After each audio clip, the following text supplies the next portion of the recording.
Jean-Louis Mével a 10 minutes pour convaincre les électeurs clusiens qu'il est le meilleur choix pour la mairie de Cluses. Bonjour Jean-Louis Mével. Bonjour. Comment allez-vous ? Ça va très bien, merci. Votre liste s'appelle Aimons Cluses, liste de rassemblement municipal. Qui avez-vous rassemblé puisque Cluses n'a jamais eu autant de listes ?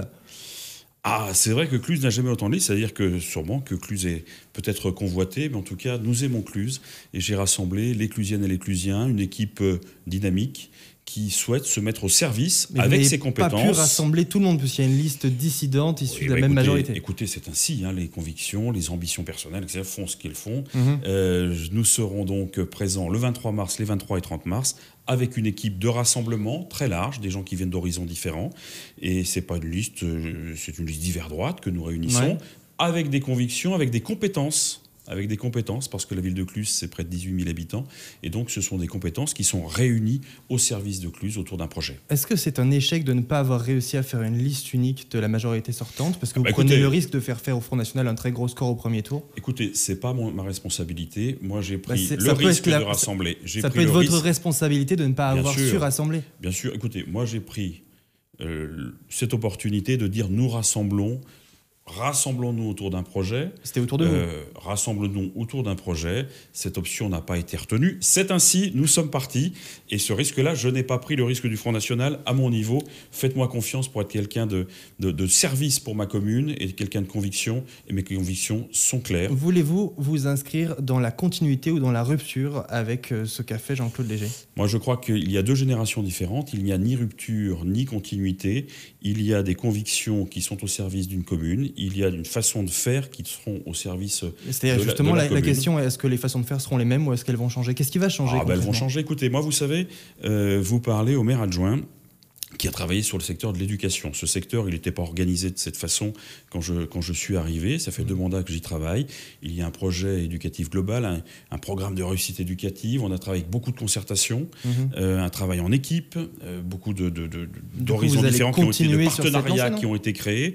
Et donc, la façon de faire, Jean-Louis Mével, dans son engagement politique, au service de la population, c'est quelqu'un qui consulte, c'est quelqu'un qui réunit, c'est quelqu'un qui fonctionne en partenariat, parce que nous sommes au cœur d'une collectivité qui nécessite l'ensemble de ces partenariats. Et je peux vous dire que c'est ainsi que je travaille. Donc c'est ainsi qu'on sait que je travaille et c'est ainsi que je travaillerai demain au service de Cluses et des Clusiens. Dans vos façons de faire par rapport à la manière dont était maire Jean-Claude Léger, en quoi serez-vous différent ? Si vous deviez faire un droit d'inventaire de ce qu'a fait Jean-Claude Léger. Vous savez, la question du droit d'inventaire, c'est pas tout à fait cela. Mais bien sûr, aujourd'hui, il y a des enjeux. Nous parlons de Cluses et pas de l'État français. Vous savez, si on reprend des problématiques... C'est pour ça que je vous parle de Jean-Claude Léger qui, dans l'État français, a une part plutôt négligeable. Non, je parle de Cluses et des Clusiens. Aujourd'hui, les enjeux exprimés et recensés au niveau clusien sont clairs. Aujourd'hui, nous avons besoin de redonner confiance aux Clusiens. Nous avons besoin de redynamiser notre ville. Comment est-ce qu'on peut incarner le renouveau de la confiance quand on est de l'équipe sortante ? Quelle est la stratégie ? Comment allez-vous vous y prendre ? Écoutez la différence. Alors, dites-moi la différence. Écoutez, j'ai été bien au cœur de cette majorité, convaincu pour servir Cluses, convaincu pour servir mon bilan, c'est celui de l'éducation. J'ai été maire adjoint à l'éducation. C'est vrai que Jean-Claude Léger m'a laissé autonome, non pas indépendant, mais m'a donné des responsabilités dans ce cadre-là que j'ai mené à bien. Et je veux dire là-dessus, il n'y a aucune ambiguïté de la part. Tout le monde sait ce qu'est Jean-Louis Mével, comment fonctionne Jean-Louis Mével. Jean-Louis Mével est conseiller... Tout le monde ne sait pas tout. C'est pour ça que vous êtes là aujourd'hui aussi. Il n'y a rien de masqué, il n'y a rien de caché. Vous savez que moi, tout est sur la table. Alors mettons sur la table votre programme, justement. Mais attendez, ne posez pas 36 questions. Soyez aussi capable de m'écouter dans mes réponses. Justement, il nous reste 6 minutes et j'aimerais qu'on aborde votre programme. Vous me coupez, mais c'est très bien. Ce que je veux vous dire, c'est que Jean-Louis Mével, élu, c'est celui qui réunit, c'est celui qui concerte, c'est celui qui met toute son énergie, tous les moyens dans les axes choisis, partagés avec ses interlocuteurs. Sur le domaine éducatif, celui dont j'ai eu la responsabilité, ça a été comme ça. Le programme de réussite éducative, c'est faire travailler l'ensemble des partenaires de l'école, que peuvent être les parents d'élèves, les enseignants, l'éducation nationale, la hiérarchie de l'éducation nationale, l'éducation spécialisée, de mettre tout le monde autour de la table, de fédérer et de construire un projet. Et bien voilà ce que je souhaite pour Cluses. Alors, et ça, c'est le style Jean-Louis Mével. Ce style, vous le retrouvez sur des grands projets que je peux mener à bien dans le cadre de mes fonctions de conseiller général.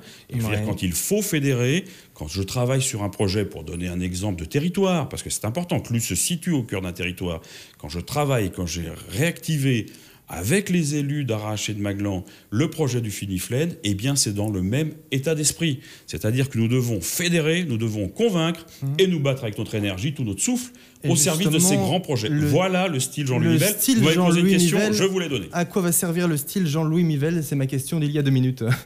Votre projet. À quoi ça va servir? Écoutez, je crois qu'il y a des enjeux qui sont pour Cluses importants. Et je pense que tous les candidats, d'ailleurs, s'entendent sur ces enjeux-là. On dit sécurité, on dit gestion de la ville. C'est pas tout à fait neutre. C'est pas tout à fait neutre. Le premier enjeu sur le bien-être déjà de la ville, être bien dans sa ville. Être bien dans sa ville. Vous partagez le constat qu'on n'y est pas forcément bien à Cluses, Non, je crois qu'il y a un certain nombre de difficultés aujourd'hui qui mettent le doute et qui mettent la défiance par rapport aux Clusiens. Je vais vous en citer un. Et le premier que je vais vous citer, parce qu'il est important, c'est la question de la santé. Aujourd'hui, nous sommes dans un territoire, Cluses compris, mais avec les communes environnantes, nous sommes dans un territoire dans lequel il y a un phénomène de désertification médicale. C'est-à-dire qu'il n'y a plus accès... Ça, le constat, tout le monde le partage, mais les solutions, c'est quoi? On fait revenir des médecins comment? Moi, j'ai une petite difficulté. Vous me posez beaucoup de questions, mais en même temps, vous ne m'écoutez pas dans la réponse. Donc, je termine. Nous sommes dans un contexte de désertification. Vous faites un constat et ma question porte sur les solutions que vous apporterez. Nous sommes dans un contexte de désertification médicale.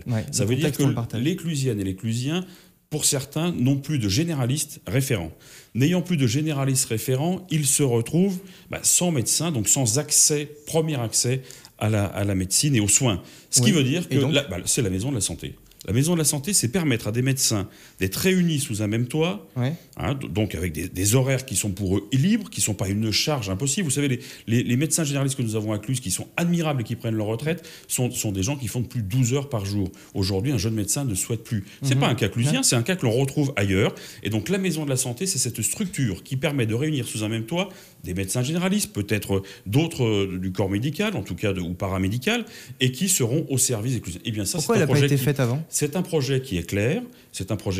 Vous vous adressez au maire adjoint en charge de l'éducation. Le futur maire, que je peux être si les Clusiens me font confiance, travaillera sur ce projet. C'est un projet sur lequel j'ai travaillé avec mes collègues de la commission sociale du Conseil général. Nous avons accordé une importance toute particulière, puisque ce n'est pas la région de Cluses n'est pas dans cette seule situation. Et nous avons travaillé sur un programme d'aide à la création de maisons de santé. La première maison de santé dans le département a été ouverte à Saint-Jean-d'Eau. C'est pour vous dire qu'aujourd'hui... on sait que ça existe, la maison de santé. Bien sûr, ça fait partie du programme. Et vous me posez la question, ça fait partie du programme.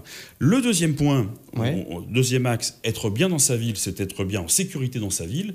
Et donc la question de la sécurité, c'est un point qui est important. C'est un point sur lequel on n'a pas attendu aujourd'hui pour en travailler. Et c'est pas un sujet tabou. Non, mais c'est vrai que les résultats ne sont pas forcément probants inclus. Alors c'est pour ça que je ne vous rejoins pas tout à fait.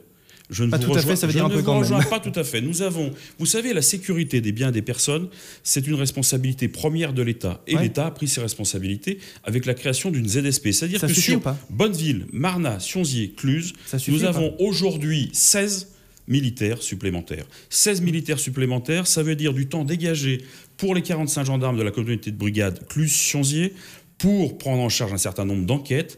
Et vous devez savoir, et vous êtes journaliste, donc vous le savez bien, on sait pas que tous les résultats, mais vous savez, interrogez la gendarmerie, la gendarmerie ne cache pas ses résultats.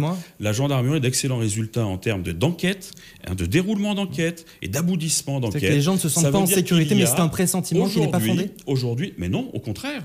Je vous dis que le travail qui est fait aujourd'hui, le travail qui est réalisé aujourd'hui par les forces de gendarmerie, en lien avec la police municipale, en lien avec les moyens techniques que nous avons mis en œuvre, fruits, mais les gens se rendent pas encore compte. La vidéosurveillance, ça porte ses fruits.